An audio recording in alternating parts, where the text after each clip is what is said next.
लोकसभा चुनाव के प्रथम चरण के लिए छत्तीसगढ़ की एक सीट बस्तर पर वोटिंग होगी। इससे पहले प्रचार प्रसार के लिए कई दिग्गज नेता यहां आने वाले हैं। मुख्यमंत्री साहब बहुत दिनों से अलग अलग जगहों पर जाकर सभाएं कर रहे हैं। अब प्रधानमंत्री मोदी से लेकर राष्ट्रीय अध्यक्ष जेपी नड्डा भी यहां पर आएंगे। पीएम मोदी 8 अप्रैल को बस्तर के दौरे पर आने वाले हैं। बस्तर में चुनावी सभा को संबोधित करेंगे।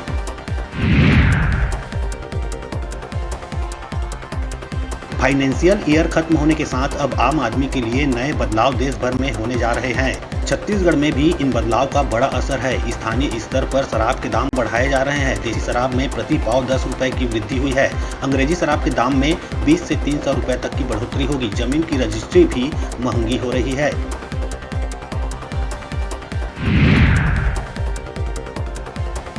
कांग्रेस प्रदेश अध्यक्ष दीपक बैज ने प्रदेश में कई चीजों के दाम बढ़ने को लेकर भाजपा पर तंज कसा है। उन्होंने अपने सोशल मीडिया अकाउंट एक्स पर बीजेपी पर हमला करते हुए लिखा है कि प्रदेश की जनता आज खुद को ठगा महसूस कर रही है। उन्होंने लिखा कि आज 1 अप्रैल है, यानी कि अप्रैल फूल दिवस। आज लोगों को मूर्ख बनाने की परंपरा है। आज छत्तीसगढ़ की जनता भी खुद को भाजपा से ठगा हुआ महसूस कर रही है।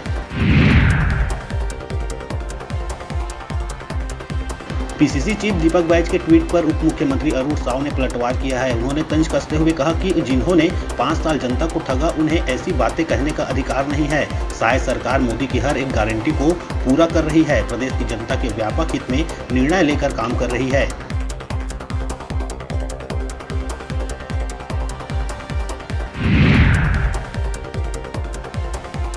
महतारी वंदन योजना की दूसरी किस्त मिलने की तारीख सामने आ गई है। इस बार महिलाओं के खाते में 3 अप्रैल को पैसे आ जाएंगे। महिला और बाल विकास मंत्री लक्ष्मी राजवाड़े ने इसकी जानकारी दी। कहा कि जहां जहां दिक्कत है उसको दिखाकर तत्काल पैसे डाले जाएंगे।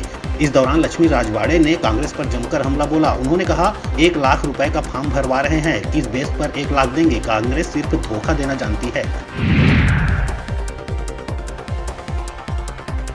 कोरबा कलेक्ट्रेट में डिप्टी कलेक्टर विकास चौधरी के चैम्बर में भीषण आग लग गई। आगजनी की घटना से कलेक्ट्रेट परिसर में हड़कंप मच गया। वहीं घटना की सूचना मिलते ही दमकल वाहन मौके पर पहुंची और काफी मशक्कत के बाद आग पर काबू पाया। इस भीषण आग में दफ्तर में रखे कुर्सी, टेबल के अलावा महत्वपूर्ण दस्तावेज जलकर खाक हो गए।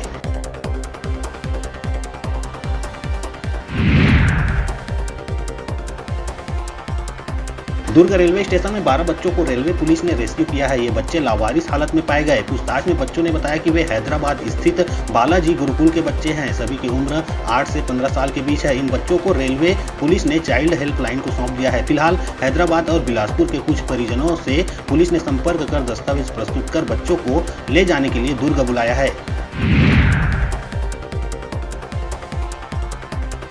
बिलासपुर जिले के पचपेड़ी थाना क्षेत्र के ओखर गांव में स्थित गतेश्वर नाथ मंदिर से शिवलिंग चोरी का मामला सामने आया। बीते रात अज्ञात चोरों ने गांव के गतवा तालाब के पास स्थित व्हाइट संगमरमर पत्थर के शिवलिंग को चुरा लिया। मंदिर का ताला तोड़कर घुसे चोरों ने बेशकीमती मूर्ति की ही चोरी की है। दान पेटी को हाथ भी नहीं लगाया। पुलिस की टीम मामले की कर रही है जांच।